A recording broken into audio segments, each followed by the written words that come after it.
नमः शिवाय। हर हर महादेव शंभु। ओम जयंती मंगला काली भद्रकाली कपालिनी दुर्गा क्षमा शिवा धात्री स्वाहा सदा नमोस्तुते।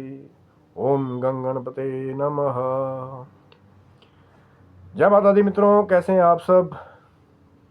आज थोड़ी सी चर्चाएं अलग हैं, आज थोड़ा सा विषय अलग है, थोड़ी सी साधनाओं का प्रारूप अलग है, क्योंकि जो प्रकट नवरात्रि है उनकी साधनाओं के बारे में अलग प्रारूप है। लेकिन कहीं ना कहीं आपने भी सुना होगा या बड़े बड़े पोर्टल पे देखा होगा कि 10 महाविद्याओं के बारे में जब आपने सुना होगा किसी से कि 10 महाविद्याएं भी हैं, या किसी एक महाविद्या के बारे में सुना होगा कि कोई राजनेता थे, वो जाकर के उन्होंने उनके दर पे जाकर के हवन कराया, पूजन कराया, तो उनका राजपाट स्थापित हो गया। बड़े बड़े पॉडकास्ट में भी आजकल चीज़ें चल रही हैं। आज चर्चा उसी के बारे में कि कुछ शंकाएं जिनको इसके बारे में हैं, कुछ लोगों को बड़े नेगेटिव डाउट भी हैं, उसके बारे में भी थोड़ी सी चर्चा, और कुछ लोगों को जो थोड़े से उनके प्रश्न हैं इससे जुड़े हुए कि कैसे जो महाविद्याओं की जो साधना है वो माँ भगवती की जो सात्विक साधनाएं हैं या जो सीधी सादी जिसको हम कहते हैं आम साधनाएं हैं उनसे कैसे अलग है। तो उनके बारे में, क्योंकि ये बहुत बड़ी एक कहते हैं कि रहस्य की बात है, बहुत बड़ी बात है, कम समय में आपको पूरा महत्व समझा देना, क्योंकि ये महामाया है। महामाया के जो माँ भगवती के पूरे स्वरूप को समझ पाना किसी के भी बस की बात नहीं है, बड़ा ही गहन रहस्य है। और जिनके चरणों में स्वयं भगवान शिव को जाना पड़े तो फिर आप समझ सकते हैं कि माँ का क्या प्रताप होगा। लेकिन आज थोड़ी शंकाएं हैं, कुछ प्रश्न हैं। गुप्त नवरात्रि की आप लोगों को हार्दिक शुभकामनाएं मेरी तरफ से। शिव शक्तोहम चैनल पे आप लोग का हार्दिक स्वागत है, और भगवान शिव की माँ जगदम्बा की कृपा से यही मैं शुभकामना करता हूँ कि आपका पूरा परिवार स्वस्थ रहे, मस्त रहे, निरोग रहे, और आपकी जो भी कामनाएं हैं अच्छी लोक कल्याण से जुड़ी हुई वो जरूर माँ भगवती और भगवान शिव जी पूरा करें। शिव शक्तोम चैनल पर यदि नए हैं तो विनम्रता से निवेदन करूंगा कि चैनल को सब्सक्राइब कर लें, ताकि हमारे द्वारा बनाई भी कोई भी वीडियो सबसे पहले आपको प्राप्त हो। वीडियो में दिखाई जाने वाली जानकारी यदि आपको अच्छी लगे जरूर चैनल को लाइक करिएगा, शेयर करिएगा, चैनल को सब्सक्राइब रखिएगा, क्योंकि अकस्मात ही जो कुछ रहस्य या ज्ञानवर्धक जो चर्चाएं हमारे को प्राप्त होती हैं तो अकस्मात ही आपके साथ शेयर करने की हमारी कोशिश होती है। जैसे कि आज एक चर्चा का जो विषय है उसके बारे में चर्चा करेंगे, और चैनल पे और भी बहुत सारी पुरानी ज्ञानवर्धक वीडियोस हैं, आप उनका भी लाभ ले सकते हैं। 10 महाविद्याएं में सबसे पहली महाविद्या कौन सी है। अब 10 का नाम तो लोग सुन लेते हैं कि 10 महाविद्याएं हैं, लेकिन जो पहली महाविद्या है जिसे हम स्टार्ट करते हैं, याद रखिएगा कि साधनाओं की अंतिम पौड़ी तक तो आप तब पहुंचेंगे ना जब आप पहली पौड़ी आपकी पक्की होगी, जब पहला चैप्टर आपने पढ़ा होगा, तभी तो बाद के चैप्टर देख पाएंगे ना। किसी भी कहते हैं ना कि बड़ी फिल्म की चाहे दूसरा पार्ट हो, तीसरा पार्ट हो, वो तभी बनाया जाता है जब उसका पहला पार्ट जो है वो कहीं ना कहीं लोगों को मनोरंजित करता है। लेकिन जो माँ का जो महाविद्याओं में प्रथम स्वरूप है, बहुत ज़रूरी है इसके बारे में जान लेना। गुप्त नवरात्रि में जो लोग जानना चाहते हैं कि क्या प्रारूप है, पहले तो जो कोई भी जानकारी है, तभी तो मैं आपको कहता हूँ चैनल को सब्सक्राइब जब आप रखते हैं तो हो सकता है कि जो लाइव जानकारी है, कई बार लाइव भी अब आप लोगों का प्रेम मिल रहा है तो लाइव भी वार्तालाप की कोशिश अब शुरू की गई है चैनल पे। तो कई बार ऐसा होता है कि अकस्मात ही जब माँ का ऑर्डर हो जाता है तो चर्चाएं शुरू हो जाती हैं। इसीलिए जो महाविद्या की बात है, प्रथम महाविद्या तो माँ काली का स्वरूप जो है वो प्रथम महाविद्या है। धीरे धीरे करके जब आपका प्रेम मिलेगा तो जो 10 महाविद्याएं हैं, अभी तो जो 9 दिनों तक ये गुप्त नवरात्रि जो चलने वाली है उसके बारे में भी ऑलरेडी कहीं ना कहीं मैं अपने चैनल पे जानकारी देने की कोशिश कर रहा हूँ। चैनल को सब्सक्राइब रखिएगा। 10 महाविद्याओं का रहस्य भी जो है हम उस बारे में भी बात कर रहे हैं। उन वीडियोस को भी आप या उस लाइव चर्चा का आप शामिल होकर के उसे देख सकते हैं। लेकिन आज जो चर्चा है सिर्फ पहली प्रथम महाविद्या माँ काली महाविद्या कि क्यों माँ का ये स्वरूप है और महाविद्याएं क्यों प्रकट हुई हैं, वो जैसा मैं आपको बता रहा हूँ कि जो अन्य वीडियोस हैं आप उनको जरूर देखिए कि कैसे भगवान शिव जी के मना करने पर माँ भगवती ने अपने अलग अलग स्वरूपों को प्रकट किया। और ये महाविद्याएं हैं, महासाधनाएं हैं, थोड़ा सा अलग प्रारूप है।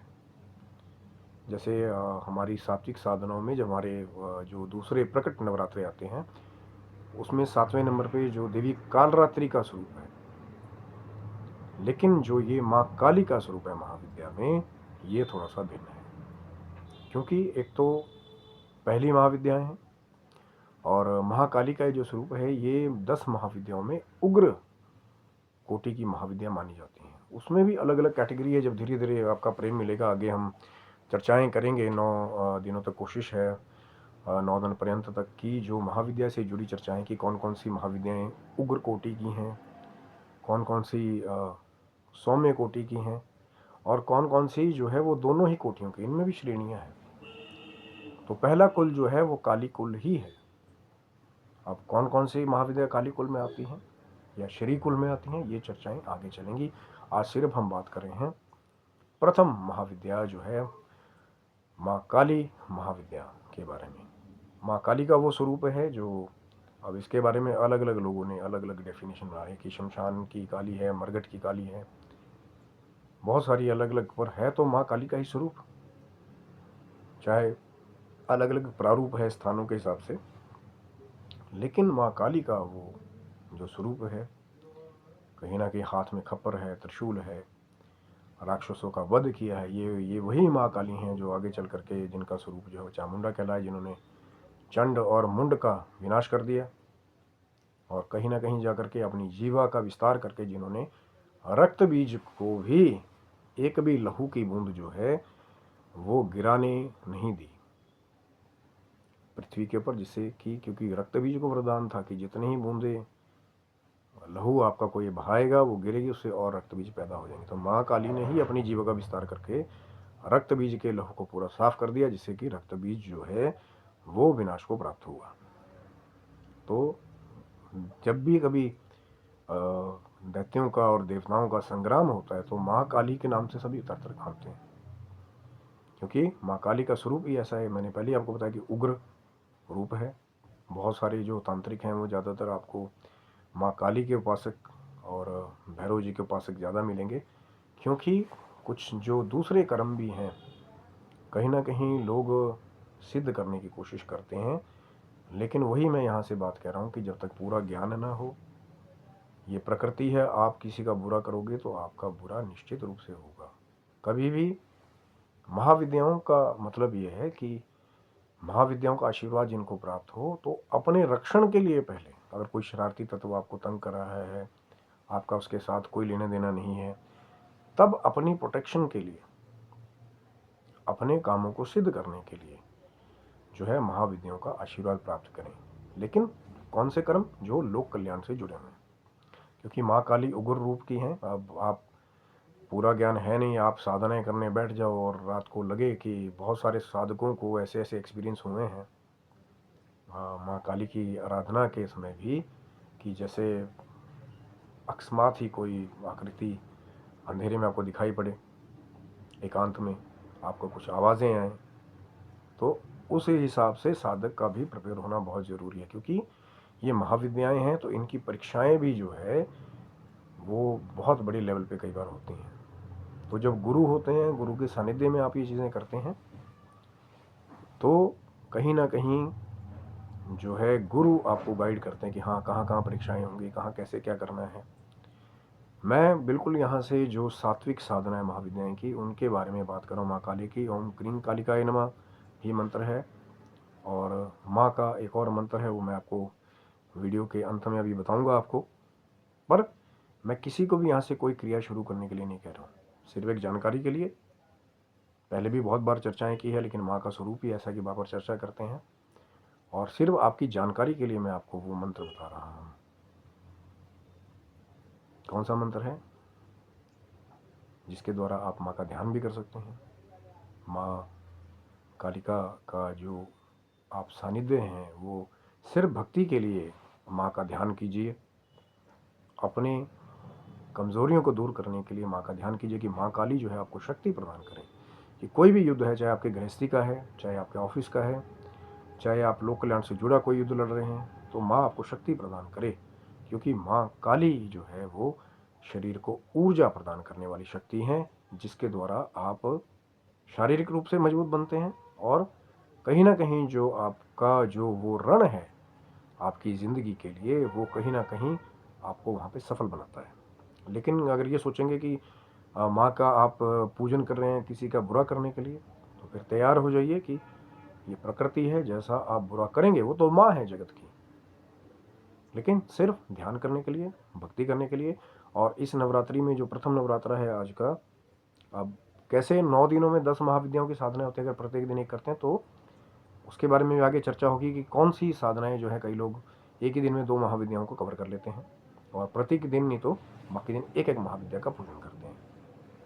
नॉर्मल पूजन है, पुष्प है, धूप दीप है, जो भी मिष्ठान आपके पास है, नहीं तो माँ काली को कई जगह गुड़ का भोग भी लगाया जाता है। मैं बिल्कुल यहाँ से जो दूसरा मार्ग है उसके बारे में बिल्कुल भी यहाँ पे बात नहीं करूँगा, कोई भी ऐसी बात नहीं करूँगा जिससे जो हमारे आने वाले साधक हैं वो किसी ऐसी स्थिति में उतर जाएं। बड़े बड़े लोग पॉडकास्ट पे बैठ के बता तो दे रहे हैं लेकिन पूरा ज्ञान नहीं देते हैं। अब और जो नए साधक हैं बस इतना ही सुना, शमशान घाट में जाना है, 4 नींबू यहाँ रखने हैं, चले गए वहाँ पे जाकर के। लेकिन बहुत बड़ी जिम्मेदारी इसके साथ छिपी हुई है कि कोई जानकारी जो हमारे आने वाले साधक हैं उनको दी जाए कि वो सिर्फ भक्ति के लिए सात्विक मार्ग का ही अनुसरण करें।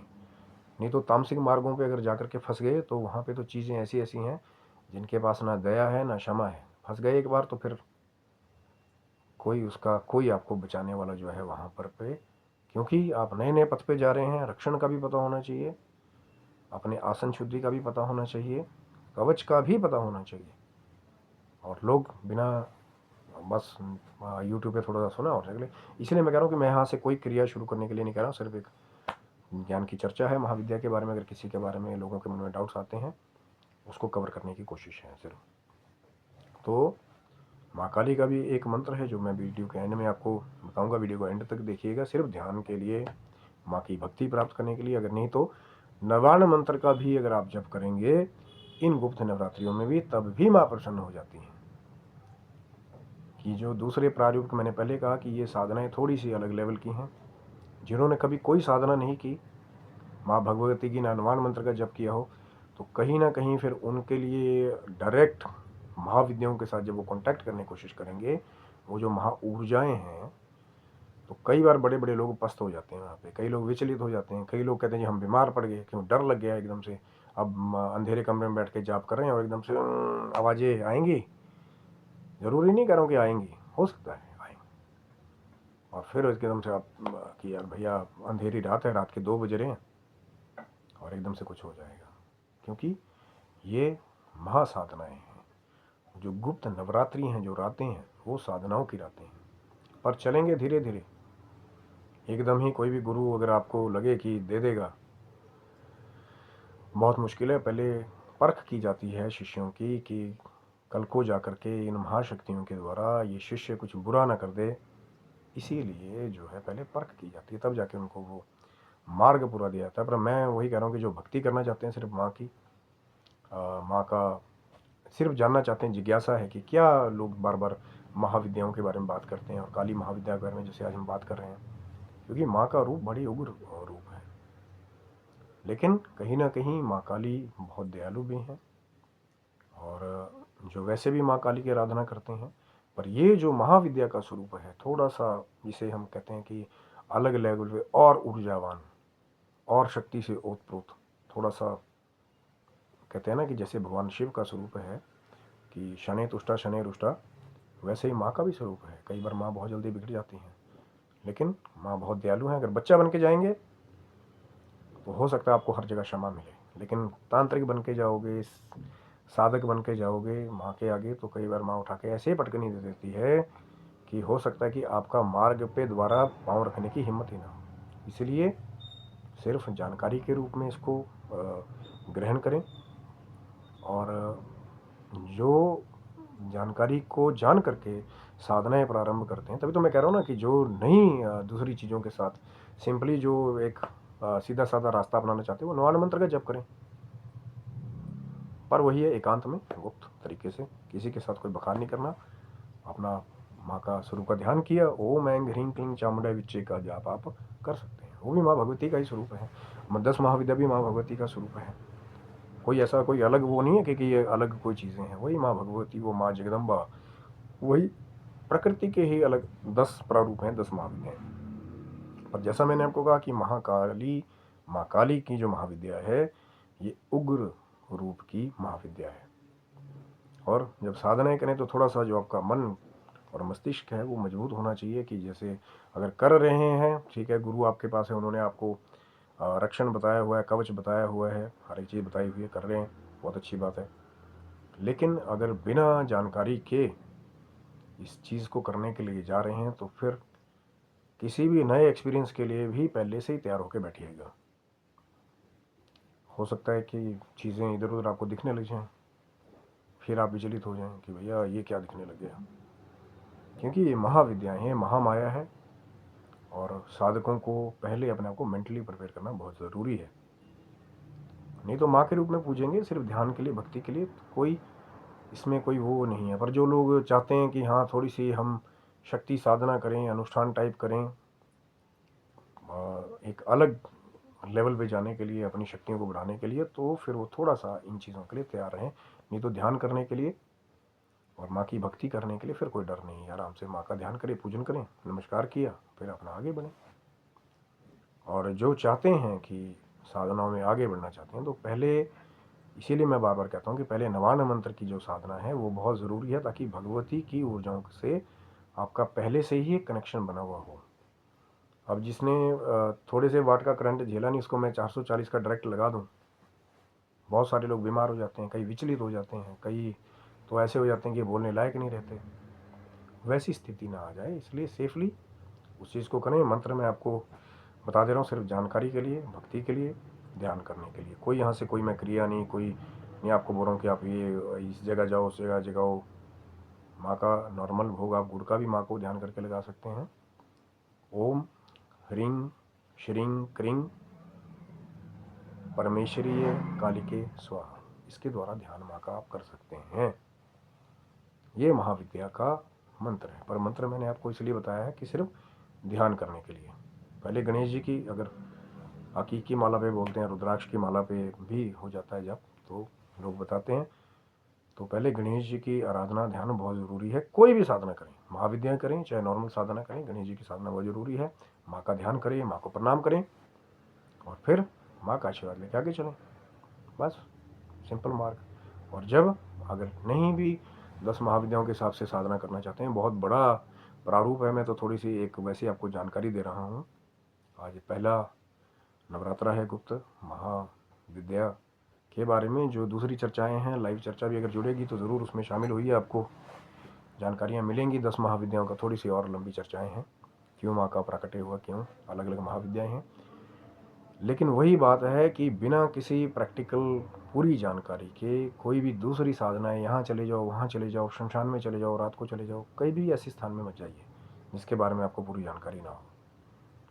और जब तक आपको पूर्ण गुरु का जो सानिध्य है, नहीं तो अगर गुरु नहीं भी हैं तो भगवान शिव को गुरु मान करके, भैरव जी को मत्था टेक करके, माँ को ही मत्था टेक करके कि आपके मार्ग पे चल रहे हैं, माँ हमें मार्ग दिखाई, तो माँ आपको साधना का मार्ग जरूर दिखाएगी। नहीं तो ज़रूरत भी नहीं है।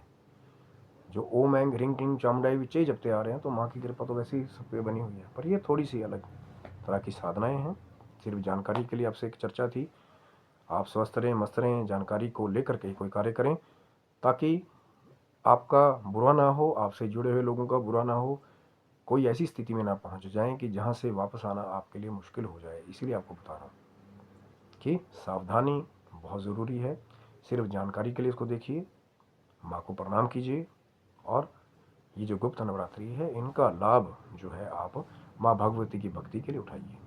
तब तक आप स्वस्थ रहें, मस्त रहें, महाविद्याओं की, माँ जगदम्बा की और माँ काली महाविद्या की कृपा सदैव आपके और आपके पूरे परिवार पे बनी रहे। तब तक आप स्वस्थ रहें, मस्त रहें। आपके जीवन की जो भी भौतिक और आध्यात्मिक उन्नति है उसके मार्ग की ओर आप सुरक्षा के साथ अग्रसर होते रहें, यही हमारी कामना है। तब तक के लिए हर हर महादेव मित्रों, जय माता दी।